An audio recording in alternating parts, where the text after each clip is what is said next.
independents are going to be the saving grace for movie theaters. Now, Oh again, yeah. I'm gonna be the first person as an independent filmmaker to admit it's inferior product. You're not getting the same CGI. You're not getting the same sound quality. You're not even getting the same level of storytelling with like script and everything. But film or the price model between the deals struck between studios and theaters at the moment is so terrible. The reason popcorn costs $15 for a bucket of popcorn is because that's how the theaters make their money. Mm. They make almost nothing off of ticket sales. That and it's just you know what I mean. Like the studios are basically raping them for money.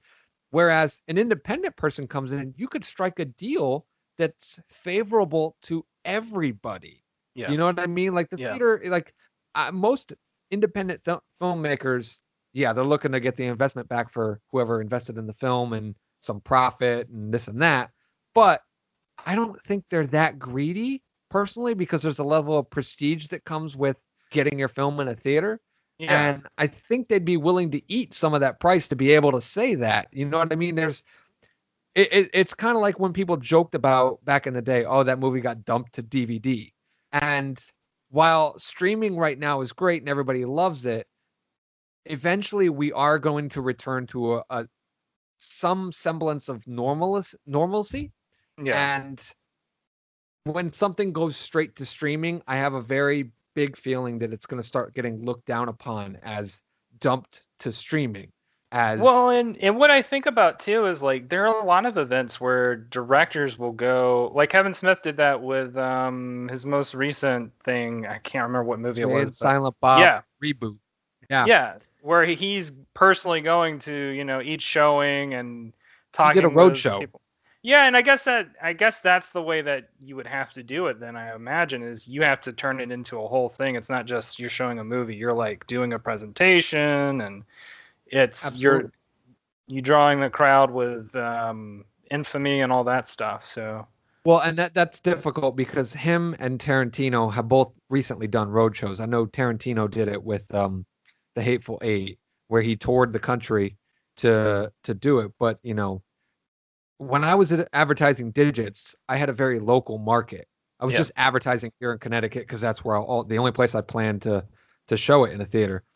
They have that name, that brand name, Tarantino, Kevin Smith, where they can show up in Cincinnati and everybody is coming because they know Tarantino's in town. yeah, Whereas if I show up, I have to spend marketing dollars and advertising to get there. So it becomes one of those things where you really have to start counting on the internet to help you get that out there. You know what I mean? So like when yeah.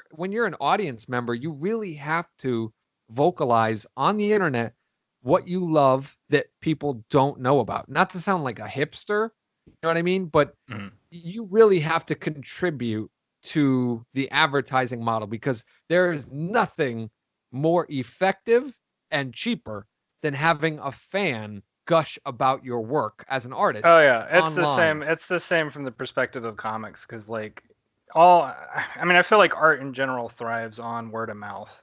Yeah, In this day and age, almost everything acts that way. But you can't beat word of mouth for you know spreading the gospel for whatever it is that you're doing.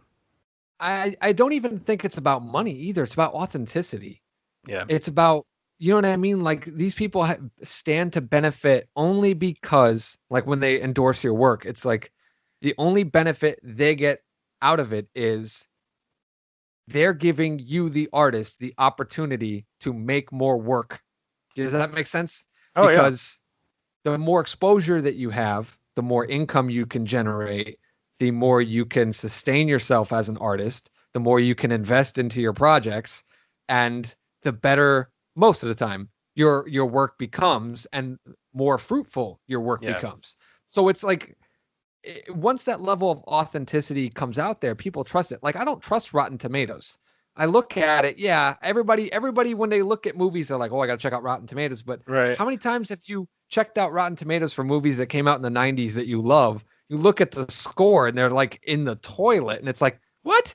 And even you can even go back and you can look at YouTube reviews for like Siskel and Ebert, where they will dump on a movie and then maybe 4 or 5, even a decade later, post like a recant of the entire thing where they'll take it back and say, oh, I was wrong, da da da da da. And Yeah. it's like you're just so disingenuous. You're saying what you think people want to hear, but you're not giving an honest critique, or you don't have a real understanding of what the film is about. So when you hit with an audience, man, like that's the best form of advertising. So that's really Hell yeah. what can sustain that kind of model.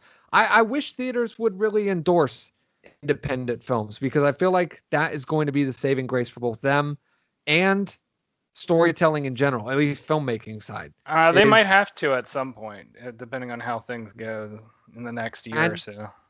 and that's fine by me. Put the back against the wall, and they're going to start begging Yeah. independent filmmakers, and that's going to start dismantling the studio system, which is kind of Yeah. something that I'm looking forward to watching.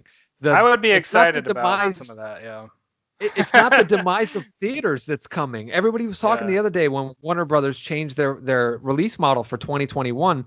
They said, oh, this is going to kill movie theaters. No, this is going to kill Warner Brothers. This is going to kill Universal when they all start doing that, because there is something essential about community and communal experiences of film that Yeah. is not going to die. The price is probably going to go up, but the desire to go out for date night, to go out to Well, dinner and a and here's movie, the to other do all here's that the other stuff. half of it too. For the big studios, like right now, they have while they're still having their time in the theaters, when they go all the way to just to where they're almost exclusively streaming, that's a jungle. You're dealing with everybody.